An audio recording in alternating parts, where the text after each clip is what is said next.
እንዴት ነህ ልጄ? ሰላምታን የሚሰጠኝ አባት ነው እንዴ? ነው ወይስ እኔ መጥቼ ላስተምርህ? አንተ ደግሞ ምንድነው ልጄ ልጄ የምትለኝ? ዘመድ ነኝ ነው ወይስ ልጄ ነኝ? በሰላም ታስጠኛውን።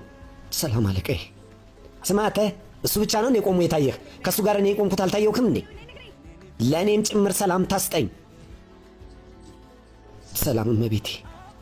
ጥሩ፣ ወደፊት ደግሞ ይህንን ነገር ጠብቅሽ። ምክንያቱም በድጋሚ እሱን ለማናደድ የምትሞክር ከሆነ አንተ አታውቅም እንጂ በአንተ ላይ ምን እንደሚፈጠር አታውቅ። የእሱን ንዴትና ቁጣ በጣም መጥፎ ነው። በድጋሚ እንዳታናድደው እሺ? ጥሩ። ደግሞ ስማኝ፣ አንተ የምትሰራበት መስሪያ ቤት እና እየተቀመጥክበት ያለህበት ወንበር እዚሁ ደረጃህን እወቅ እሺ? ከኔ ጋር መዛመድ አስፈላጊ አይደለም እሺ?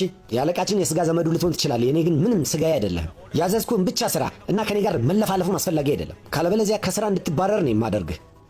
ኧረ ተው አለቃዬ፣ ወደፊት እጠነቀቃለሁ ይህን ነገር። እኔ እኮ አንተን ልክ እንደ ልጄ ስላየው ነበር እንደዛ ብዬ የጠራሁህ። ምክንያቱም ረጅም ጊዜ ስለሆነ እዚህ መስሪያ ቤት ስራ ከጀመርኩ ሁላችሁም የራሴ ስለመሰላችሁ። ግን እኮ ዋና አለቃችን ሱጂት አለቃ በጣም እኮ ነው የሚወዱኝ። እሳቸው እንደውም በግልጽ ነው የከለከሉኝ። በማንኛውም ሰዓት እኔ ስመጣም ሆነ ሲሄድ አጎት ባኮተን እርሶ ምንም አይነት ሰላምታ እንዳይሰጡ ነበር ያሉኝ። ብቻ ስሜን ጠርተው ጤንነቴን ብቻ ይጠይቁ ነው ያለኝ። እና ልጄ እኔም እኮ ከአንተ ጋር እንደዛ ነው ያደረኩት ከሱጂት አለቃዬ ጋር እንደማደርገው። አንተም እኮ ያው እንደ ልጄ ማለት እኮ ነህ። ትሰማኛለህ? የኔን ነገር የሌላ ሰው የሥጋ ዘመድ ልትሆን ትችላለህ፣ የሌላ ሰው አባትም ልትሆን ትችላለህ። ለእኔ ግን ምንም አይደለም። ይገባሃል? ሱጂት አለቃችን እንደሆነ ደግሞ እብድ ነው እሱ። ዝም ብሎ ማንኛውንም ሰው ዘመዱ ያረጋል፣ ያቀርባል። ለእኔ አንተ ምን ነህና ነው? አትርሳ፣ እዚህ ቦታ ላይ የምትሰራው ስራ አቅምህን ወቅ። ለዚህ ለለበስከው ዩኒፎርም እንኳን አትመጥንም አንተ። ይገባሃል? ሸሚዝና ሱሪ ለብሰው የሚመጡ ናቸው ደረጃቸው ከፍ ያለ። ኮፍያ ለብሰህ ለምንድን ነው አንተ እዚህ ጋር የቆምከው? ለሁሉም ሰው ሰላምታ እንድትሰጥ አይደል? ለሚገቡና ለሚወጡ ሰላምታ ብቻ ስጥ። እሺ አለቃዬ፣ አንተ እንዳልከኝ እንደዛው አደርጋለሁ።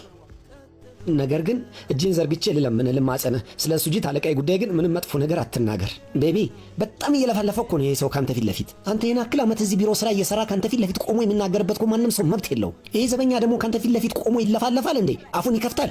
ጭራሽ መልስ ይሰጣል እንዴ?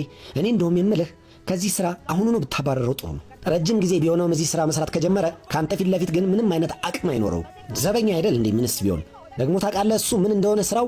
ማናጀር ነው። እሺ ካንተ ስራ እጅጉን የተሻለና የበላይ በአንድ ጊዜ አንተን ማባረር ይችላል። እሺ ነገር ግን ልቡ በጣም ጥሩ ስለሆነ ነው እስከዛሬ አንተን ብልግና እየተቋቋመ ጸጥ ያለ። እመቤቴ እናንተ ከፈለጋችሁ ከስራ ማባረር ትችላላችሁ። ነገር ግን ሱጂት አለቃዬ እኔን መቼም ቢሆን ከስራ አያባረረኝም። ምክንያቱም እኔ ከአባቱና ከአያቶቹ ጊዜ ጀምሮ ነው እዚህ ስራ መስራት የጀመርኩት።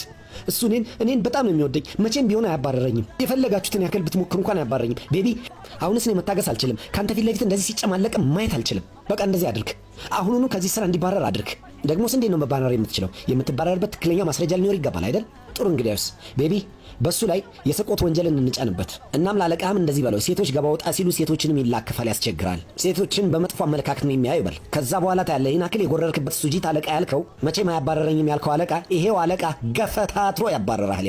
ያኔ አቅምህንም አንተ ታውቃለህ። አስወጣው ባኬን አባረው። ቤቢ አንዴ ጠብቂኝ። ይሄ እየጎረረ ያለው በአባቱና በአያቱ ጊዜ ጀምሮ ነው ስራ መስራት የጀመርኩ። እዚህ ማንም ሰው ሊያባረረኝ አይችልም አይደል የሚለው? ሱጂት አለቃ ያባረረኝ ምንም አይለኝም አይደል የሚል በጣም ቆንጆ ደስ የሚል የስርቆት ወንጀልን ስጭንብህ ያን ጊዜ እኔን ጉልበትና ኃይል ትረዳዋለህ። ግን ከዛ በፊት አንድ ትንሽ ስጦታ ለሱ ልስጠው፣ እሱም እንዲገባው የኔ አቅምና ደረጃ ምን ያህል እንደሆነ እንዲያውቀው አይደል እንዴ? አሁን ነው ማሳየን ያንተን